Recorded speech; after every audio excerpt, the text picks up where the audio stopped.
The Welsh Government has announced that universities will be able to resume the delivery of blended learning, combining on-campus and online learning for the summer term. I wanted to update those of you living in the vicinity of the Lampeter campus of the arrangements that this university has put in place to welcome its students back to campus, and in particular to reassure you that we are taking the appropriate steps to safeguard our community as we manage the coronavirus context. The university is now planning the gradual return of the majority of our students for in-person teaching.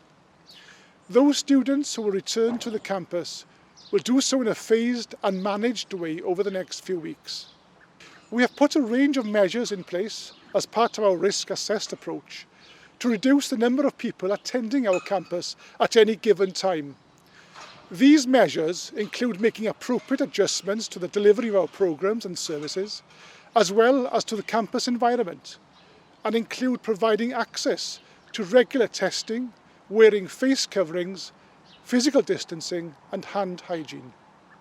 The university values the continued support of the communities it serves and the close relationship of mutual trust and respect that we have developed over many years.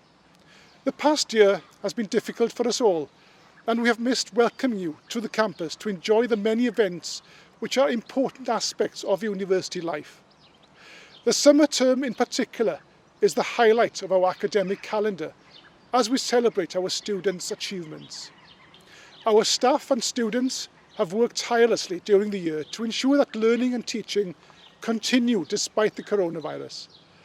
And although we will not be able to welcome you in person to the events that are usually held on campus this term, I do hope that you'll be able to join us for the many online events and exhibitions that will take place during the next few weeks and months. On behalf of the university, may I thank you for your continued support.